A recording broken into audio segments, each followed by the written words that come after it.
அனைவருக்கும் வணக்கம். நான் கோவை பாபு, 22வது வார்டு மாமன்ற உறுப்பினர், கோவை வடக்கு மாவட்ட அயலக அணி அமைப்பாளராக இருக்கேங்க. நான் கடந்த 6 ஆண்டுகளாக திமுகவில் பயணிச்சுட்டு இருக்கிறேன். நான் இன்னைக்கு திமுகவிலேருந்து விலகிறதுங்கிற ஒரு முடிவு எடுத்தது என்னுடைய ராஜினாமா கடிதத்தை மாவட்ட செயலாளர், பகுதி செயலாளர், அயலக அணி அமைப்பாளர், மாநில எல்லாத்துக்கும் அனுப்பிச்சிட்டு தான் இந்த ப்ரெஸ் மீட் உங்களுக்கு பேசிகிட்டு இருக்கிறேன். நான் திமுகவில் இணையருக்கு முன்னாடியே திராவிடன் அறக்கட்டளை, திராவிடன் இதழ் மூலமாக நிறையா பணிகள் மக்களுக்காக செஞ்சுட்டு இருந்தேன்.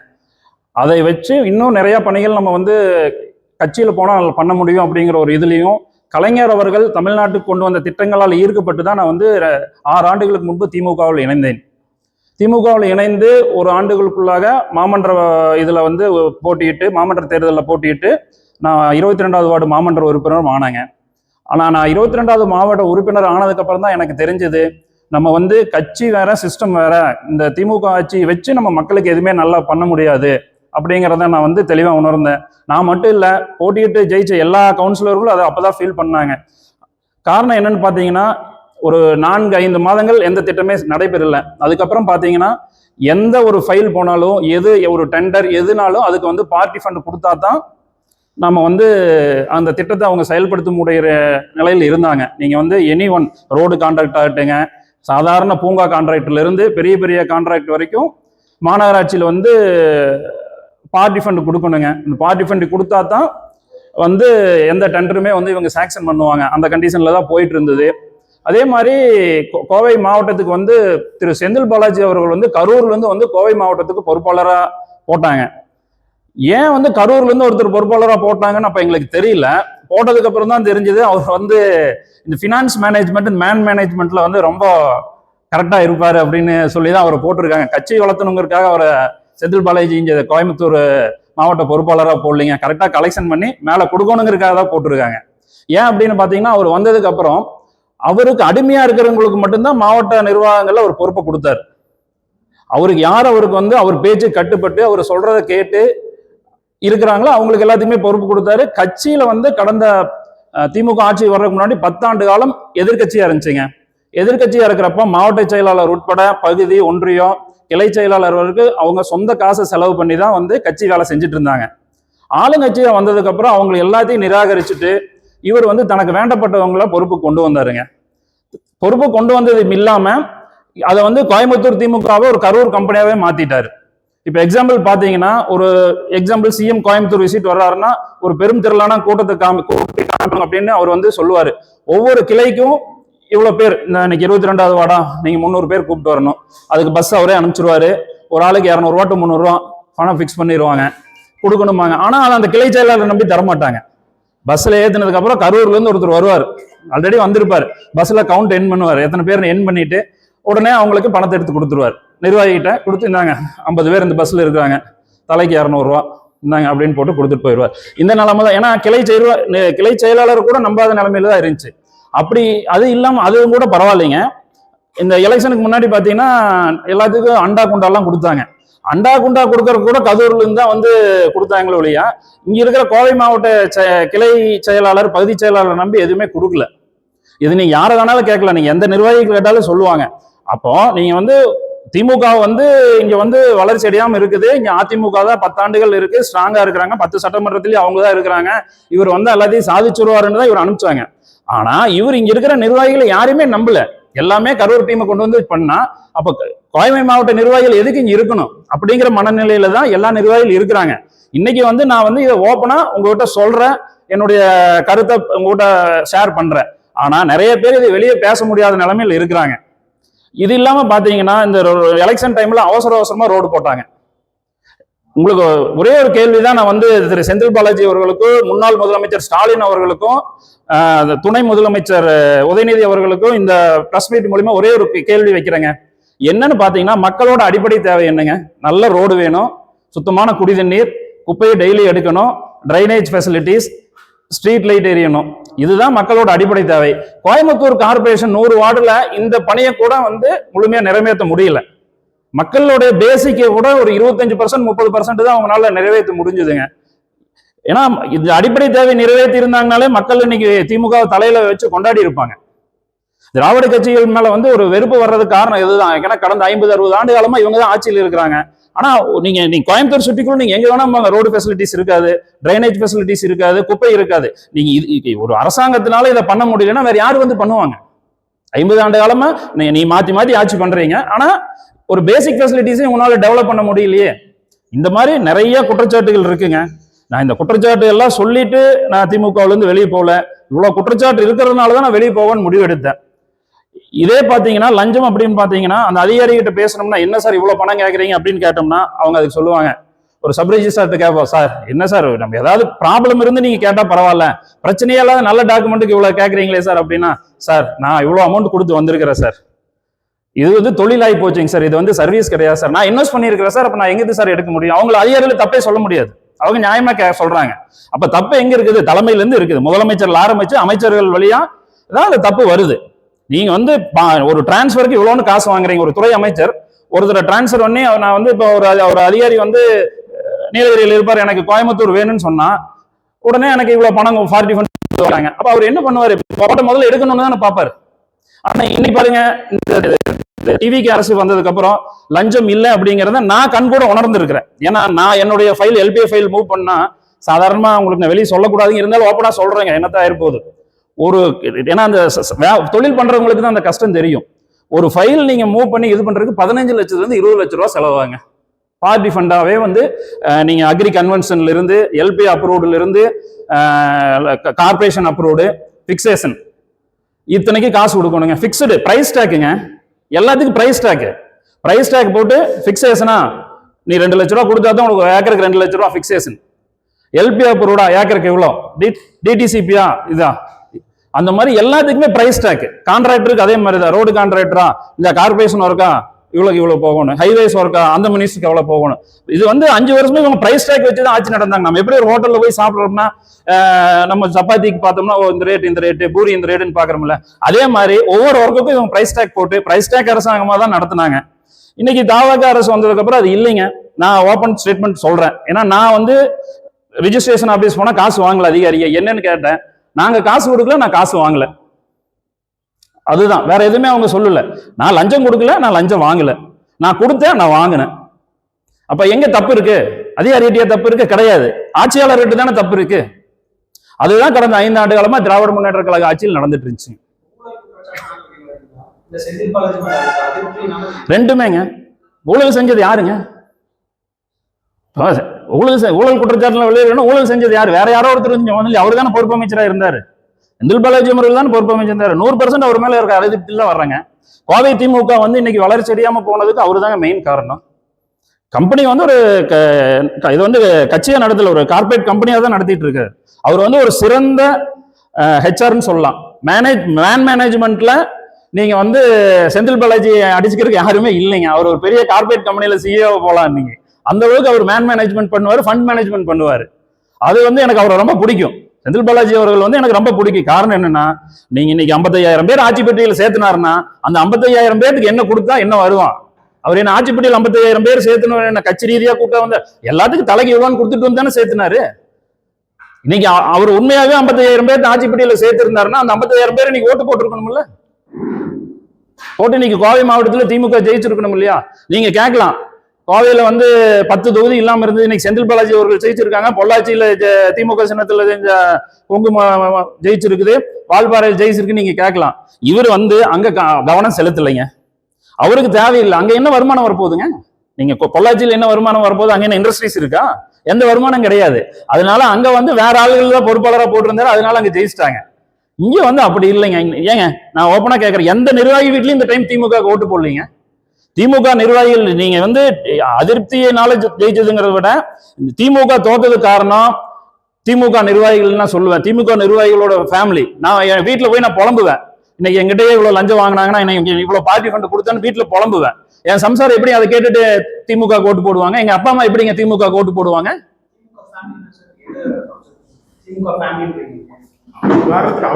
இல்ல, என் குடும்பத்தை சொல்றேன். நான் திமுகவில் இருக்கிறேன், நான் திமுக கவுன்சிலரு, நான் திமுக மாவட்ட நிர்வாகத்தில் இருக்கிறாங்க, அயலகாணியில இருக்கிறேன். என் ஃபேமிலிலேயே வந்து திமுக ஓட்டு போடலீங்க. காரணம் என்னன்னு கேட்டா, நான் போய் டெய்லி வீட்டுல புலம்புறேன், இவ்வளவு பார்ட்டி ஃபண்ட் கொடுத்து இதுக்கு இவ்வளவு கேட்டாங்கன்ட்டு. அதனால இதேதான் எல்லா நிர்வாகிகளுக்கும் நடந்திருக்கும். இல்ல, மாமன்ற உறுப்பினர் பதவி ரிசைன் பண்ணலைங்க, திமுக இருந்து மட்டும் இப்ப ரிசைன் பண்ணிருக்கேன். உங்களுக்கு ரிசைன் பண்றதுக்கு கிட்டத்தட்ட ஒரு 25 to 30 பேர் எங்கிட்ட தொடர்புல பேசிட்டு தான் இருக்கிறாங்க. நான் ஃபர்ஸ்ட் ரிசைன் பண்றேன், அதுக்கப்புறம் நான் வந்து எல்லாத்தையும் இது பேசிட்டு ஆர்கனைஸ் பண்ணிட்டு அப்புறம் நம்ம என்ன முடிவு எடுக்கலாங்கிற, அதுக்கப்புறம் நம்ம ரிசைன் பண்ணிட்டு வந்ததுக்கு அப்புறம் முடிவு எடுக்கலாம்னு சொல்லியிருக்கேன். என்னங்க? இல்ல, அதிமுக மாமன்ற உறுப்பினர் இல்லைங்க.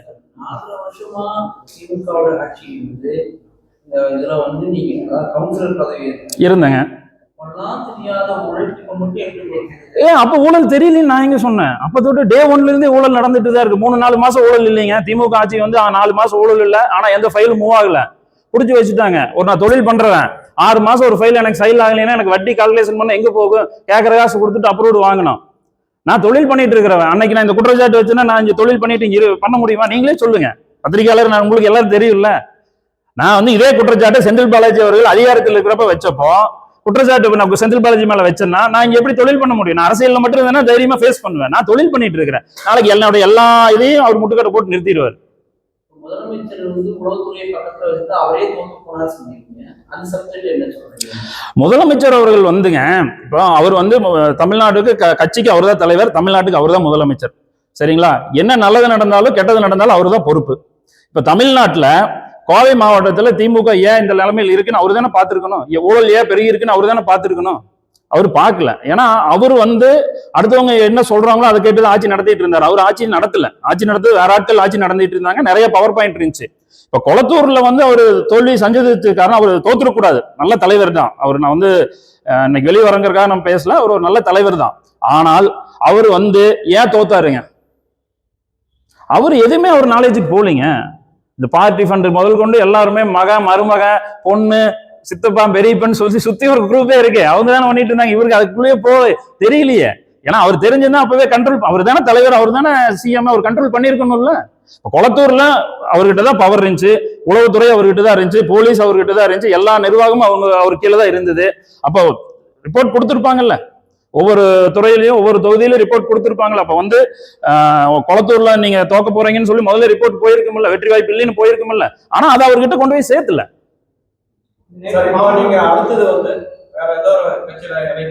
இல்ல, இப்போதைக்கு நாங்க வந்து எல்லாம் முடிவு பண்ணிட்டு ஒரு 10 நாள் கழிச்சு நாங்க அதுக்கு உண்டான முடிவு எடுப்போம். இணையறப்ப கண்டிப்பா இதே மாதிரி ஒரு பிரஸ் மீட் வச்சுதான் நான் இணைவேங்க.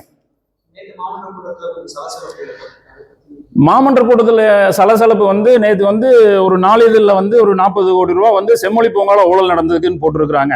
இனி அடுத்தது ஒவ்வொன்றா போனால் அடுத்தது நூலகத்தில் வரும், சரிங்களா? அந்த கான்ட்ராக்டர்ல வரும், எல்லாத்துலேயுமே ஊழல் இருக்குங்க. செம்மொழி பூங்கால மட்டும் ஊழல் கிடையாது.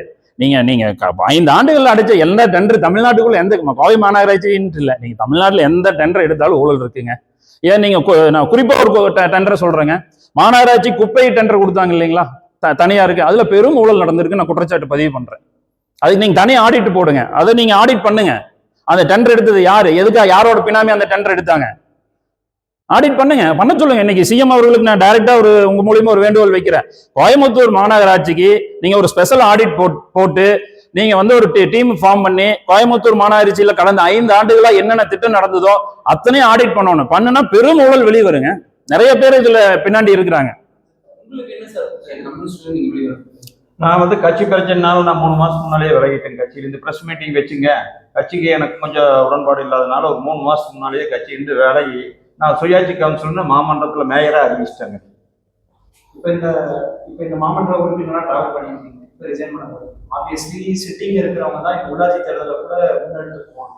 ஸோ அதுக்குள்ளான ஸ்டாண்டிங் எடுத்துக்கலாம். இதுல இருந்து நீங்க தாவேக்காக்கு போனீங்கன்னா அது இல்லை, நான் தாவேக்கே போறேன்னு சொல்லலையே சார். மேபி அப்படி எடுத்துக்கலாம், அந்த ஸ்டாண்டிங் இதை எடுத்துக்கலாம். இல்லை, நான் வந்து டிசைட் பண்ணலைங்க. இப்போ வந்து மக்கள் வந்து என்ன நினைக்கிறாங்கன்னா, ஒரு கவுன்சிலராக இருந்தோம்னா நம்மகிட்ட சொன்னால் எல்லா வேலையும் நடக்குங்கிறதா மக்களுக்கு நினைக்க. அவங்க என்ன எதிர்பார்க்குறாங்கன்னா, இவர் கவுன்சிலர் ஆகிட்டார், இவர்கிட்ட சொன்னால் ரோடு வந்துடும், இவர்கிட்ட சொன்னால் டிச் வந்துடும், இவர்கிட்ட தண்ணி வரலையே, இவர்கிட்ட சொன்னால் தண்ணி வந்துடும், ஸ்ட்ரீட் லைட்லேயே இவர்கிட்ட சொன்னால் வந்துடும். ஆனால் அப்படி இல்லைங்க, இங்கே சிஸ்டம் அப்படி கிடையாது. சிஸ்டம் வேற. மக்கள் இதுக்கு நீங்கள் அந்த மாதிரி பண்ண முடியாது. அங்கே சிஸ்டம் என்னென்னா, ஸ்ட்ரீட் லைட்டு எனக்கு வந்து 100 லைட்டு தேவைப்படும், 100 வார்டு இருக்குது, இந்த மாதிரி எல்லாத்துக்கும் தேவை இருக்கு. நம்ம ரெக்வஸ்ட் கொடுத்தோம்னா ஸ்ட்ரீட் லைட் வரும். மொத்த கோயம்புத்தூர் மாநகராட்சிக்கு ஒரு எக்ஸாம்பிளுக்கு சொல்றேன், ஒரு 500 ஸ்ட்ரீட் லைட் 600 ஸ்ட்ரீட் லைட் கொடுப்பாங்க. திருப்தி பண்ணவே முடியல, மக்களை திருப்திப்படுத்தவே முடியாது. நான் 2 வருஷமா வந்து நான் செயல்படவே இல்லை, கட்சியிலையும் செயல்படல. என்னால முடிஞ்ச அளவுக்கு வார்டுக்குள்ள என்ன பண்ண முடியுமோ அது மட்டும் தான், நான் கார்பரேஷன் வேலையை மட்டும் தான் பார்த்தேன் ஒழியா நான் கட்சி வேலையா கடந்த 2 ஆண்டுகளாவே நான் செயல்பாடு இல்லாம, சட்டமன்றத்தில் கூட நான் வந்து கட்சிக்கு வேலை செய்யலைங்களே, நான் அமைதியாக தான் இருந்தேன். திராவிட சித்தாந்தம் அப்படிங்கிற ஒரு கட்டமைப்புல இருக்கீங்க, அப்படிங்கிறப்ப சித்தாந்தத்தை உடைச்சிட்டு வெளிவர முடியுமா? இல்ல, திராவிட சித்தாந்தம் சமூக நீதி அப்படிங்கிறத நான் வந்து கலைஞர்கிட்ட இருந்து கத்துக்கிட்டேன். கலைஞர் அவர்கள் வந்து தமிழ்நாட்டுக்கு அவ்வளவு திட்டங்கள் கொடுத்திருக்காரு. கலைஞர் கொடுத்த திட்டங்களை இன்னொருத்தர்னால கொடுக்க முடியும்னா கொடுக்க முடியாது. திமுக தோல்விக்கு காரணமும் அதுதான். காரணம் என்னன்னா, கலைஞர் அவ்வளவு திட்டங்கள் கொடுத்தாரு. அவருக்கு அப்ப வந்த ஸ்டாலின் அவர்கள் வந்து அந்த திட்டங்களை கொண்டு போய் மக்கள்கிட்ட சேர்த்துலீங்க. அவங்களோட எண்ணம் எல்லாம் காசு கொடுத்தா மக்கள் ஓட்டு போட்டுருவாங்க, பார்ட்டி ஃபண்ட் வாங்கணும், காசு மக்களுக்கு ஓட்டுக்கு பணம் கொடுத்தா மக்கள் ஓட்டு போட்டுருவாங்கிற ஒரு எண்ணத்துல தான் இருந்தாங்க. சமூக நீதி எங்கெங்க இருக்கு திமுகல? நீங்க சொல்லுங்க, சமூக நீதி எங்க இருக்கு? ஏன் இன்னைக்கு திரு கலைஞர் அவர்கள் முதலமைச்சரா இருந்தாரு, இந்த கட்சி எப்படி ஆரம்பிச்சாங்க? திரு அண்ணாதுரை அவர்களால் இது எளிய மக்களுக்கான கட்சின்னு ஆரம்பிச்சாங்க. நீங்க திகால இருந்து பிரிஞ்சு வந்து இது எதுக்கு ஆரம்பிச்சாங்க? இது வந்து எளிய மக்களுக்கு ரீச் ஆகணுங்கிறதுக்காக ஆரம்பிச்ச கட்சி. ஆனா இது காலப்போக்கில் குடும்ப கட்சியா மாதிரி இன்னைக்கு மன்னராட்சியெல்லாம் இருக்கு. ஸ்டாலின் அவர்கள் முதலமைச்சரா இருக்கிறப்போ திரு உதயநிதி அவர்கள் வந்து துணை முதலமைச்சரா, கலைஞர் அவர்கள் முதலமைச்சரா இருக்கிறப்போ ஸ்டாலின் அவர்கள் முதலமைச்சரா இருந்தாங்க. ஸ்டாலின் அவர்கள் முதலமைச்சரானோன்னா தன்னுடைய பையன் உதயநிதி முதலமைச்சர் ஆக்கிட்டாரு. இன்னைக்கு கூட எதிர்கட்சி தலைவரா வந்து உதயநிதி அவர்கள் தான் வச்சிருக்கிறாங்க.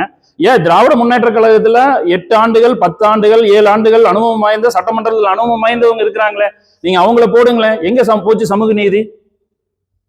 இல்லையே உங்களுக்கு. ஷெட்யூல் கேஸ்ட்ல இருக்கிற ஒருத்தர் நீங்க போடுங்களேன். நான் ஒத்துக்கிறேன், நீங்க வந்து சமூக நீதி பேசுறீங்க, சமூக நீதிக்கு உண்டானவங்கன்னு போடுறேன். நீங்க அப்படி போடலையே, தன்னுடைய பையனை தானே போடுறீங்க. உதயநிதி அவர்களுக்கு என்ன தகுதி இருக்கு? ஸ்டாலினுக்கு தகுதி இருக்கு, நான் இல்லைன்னு சொல்லுவோம். கலைஞர் அவர்கள் வந்து முதலமைச்சரா இருந்து ஸ்டாலினுக்கு தகுதி இருந்தது. அவர் மிசால் உள்ள போனாரு, நிறைய செயல்பட்டு இருக்காரு, கட்சிக்காக பண்ணி. ஸ்டாலினுக்கு என்ன இருக்கு? ஏதோ சினிமாவில் நாட்டு ஆடிட்டு பாடிட்டு இருந்தவரை கூட்டிட்டு வந்து திடீர்னு கட்சியில கூப்பிட்டு வந்து இளைஞரணி செயலராக கொடுத்தாங்க, மினிஸ்டர் ஆக்குனாங்க, எம்எல்ஏ நிறுத்தி வச்சாங்க, ஜெயிச்சாரு, மினிஸ்டர் ஆக்குனாங்க. அடுத்த எலெக்ஷன்ல தோத்துட்டாரு, துணை முதலமைச்சர் ஆக்குனாங்க, தோத்துட்டாரு. இன்னைக்கு எதிர்கட்சி தலைவர் உட்காந்து இருக்காரு. அவரும் என்ன பண்றாரு? யாரோ எழுதி கொடுக்கறதானே படிச்சுட்டு இருக்காரு.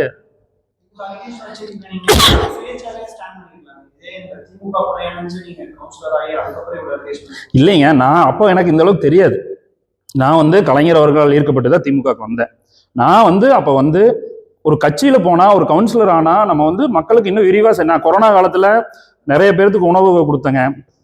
நிறைய ஸ்டூடெண்ட்ஸுக்கு வந்து இல்லம் தேடி கல்வி திட்டமே வந்து முன்னாடி நாங்க பண்ணினது தாங்க. எங்க அறக்கட்டளை மூலமா பண்ண கொரோனா டைம்ல கிட்டத்தட்ட ஒரு 12-13 இடத்துல நாங்க வந்து டியூஷன் சென்டர் போட்டு அந்த பிற்படுத்தப்பட்ட பொருளாதாரத்துல பின்தங்கிய குழந்தைகளுக்கு வந்து நாங்க பண்ணணும். அதை பேஸ் பண்ணி தான் திமுக அரசே வந்து அந்த திட்டத்தை கொண்டு வந்தாங்க. இந்த மாதிரி நாங்க நிறைய செஞ்சிருக்கிறோம். அது எல்லாமே நீங்க எங்க இதுல பாத்தீங்கன்னா தெரியும் உங்களுக்கு. அதாவது திமுகவுல கொஞ்ச நாளைக்கு முன்னாடி, ஒரு 2 வருஷம் 3 வருஷம் முன்னாடி இணைஞ்சவங்க அவங்களோட தேவைகளுக்காக இணைஞ்சிட்டு இப்ப தேவை முடிஞ்சா வெளியே போலாம் அப்படிங்கிற மாதிரி தான் எல்லாம் சொல்லிட்டு பழைய திமுக. சார் தேவை எங்க சார் முடிஞ்சது? நீங்க சொல்ற மாதிரி ஒரு பேஜுக்கு நான் தேவைக்காகவே எல்லாம் இணைஞ்சாங்கன்னு வச்சுக்கோங்க.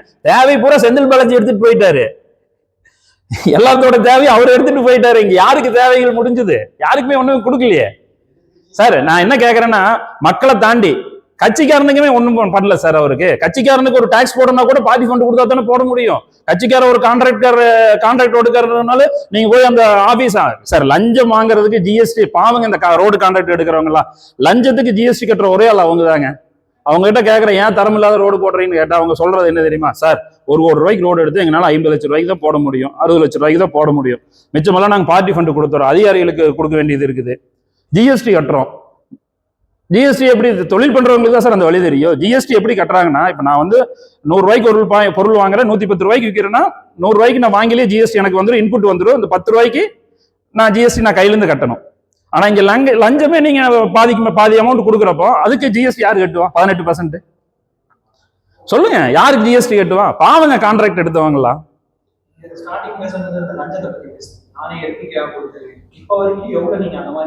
இல்ல அது நான் ஓப்பனா சொல்ல முடியாது சார். அதை எப்படி சொல்ல முடியும் சார்? நான் இப்பவுமே மரியாதைக்குரிய தமிழ்நாடு முதலமைச்சருக்கு ஒரு வேண்டுகோள் வைக்கிறேன், தமிழ்நாடு அமைச்சர் பெருமக்களுக்கு ஒரு வேண்டுகோள் வைக்கிறேன். அவரோட ஒரு துறையில நீங்க வந்து இன்னைக்கு எப்படி திரு ஆதவ அர்ஜுனா அவர்கள் ஹைவேஸ்ல என்னென்ன லஞ்சம் கொடுத்தாங்கன்னு யார் வேணா கம்ப்ளைண்ட் கொடுங்கன்னு சொல்லியிருக்காரோ அதே மாதிரி நீங்க எல்லாருக்கும் கொடுத்தாங்கன்னா இன்னைக்கு ஏகப்பட்ட கம்ப்ளைண்ட் வருங்க சார். சரிங்களா? பணம் கொடுத்தவங்க பாதிக்கப்பட்டவங்க கொடுப்பாங்க, கம்ப்ளைண்ட் கொடுப்பாங்க. அப்ப தெரியும் உங்களுக்கு. ஏன்னா நான் வந்து பிரஸ் மீட்ல சொல்ல முடியாது நான் எவ்வளவு லஞ்சம் கொடுத்துருக்கேன். நான் மட்டும் கொடுக்கலீங்க, தமிழ்நாட்டுக்கு தொழில் பண்ற அத்தனை பேர் லஞ்சம் கொடுத்தா தொழில் பண்றாங்க. லஞ்சம் கொடுக்காம நீங்க ஒரு அனுபவம் ஒரு சின்ன இதை கூட அசைக்க முடியாதுங்க. பார்ட்டி ஃபண்ட் இல்லாம என்ன நடந்தது சொல்லுங்க? எதுவுமே நடக்காது. நீங்க இந்த அரசுக்கு பேரு பார்ட்டி, கடந்த 5 ஆண்டுகள் நடந்தது திராவிட முன்னேற்ற கழக அரசே கிடையாது. அது வந்து பார்ட்டி ஃபண்ட் அரசு தான். நாங்கெல்லாம் எங்களுக்குள்ள பேசிக்குவோம் பிஎஃப் கவர்மெண்ட்னு. அது வந்து நீங்க திரு செந்தில் பாலாஜி அவர்களிடமும் திரு நேரு அவர்களிடம் இந்த கேள்வி நீங்க கேட்கணும். அவர் யாருக்கு எவ்வளவு கொடுக்குறாரு, அவரை எவ்வளவு எடுத்துக்காதுங்கிற விவரம் எல்லாம் எங்களுக்கு சார். சார் நாங்க கொடுக்குறோம், நான் மட்டும் கொடுக்கல சார், எல்லாரும் கொடுக்குறோம். இல்ல சலான்ல போடுறது இல்ல.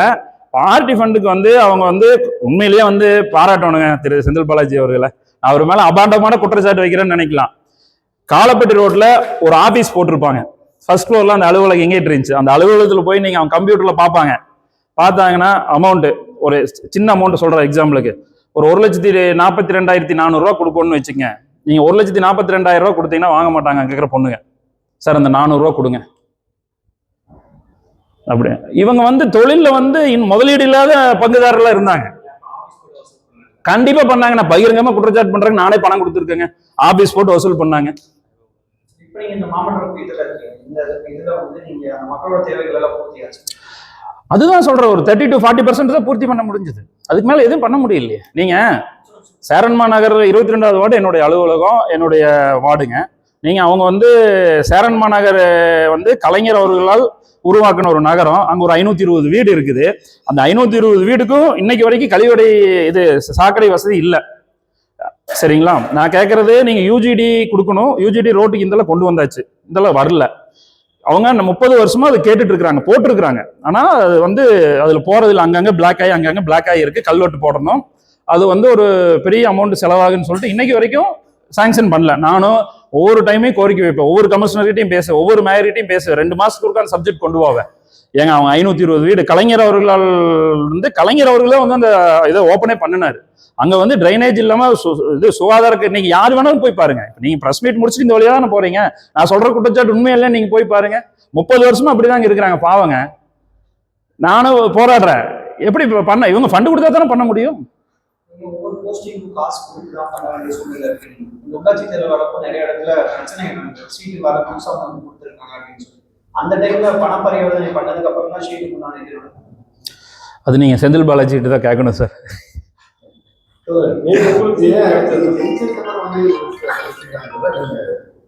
இல்ல நான் வந்து திமுகவுக்கு வந்து நான் வந்து வர்றதுக்கு முன்னாடியே 1000 இளைஞர்களை கழகத்தோட துணை பொதுச் செயலர் அப்ப ராஜா அவர்கள் தலைமையில நாங்க ஒரு ஃபங்க்ஷன் வச்சு 1000 இளைஞர்களை கருத்தியல் ரீதியா தயார் பண்ணி கட்சியில் இணைஞ்சவங்களுக்கு.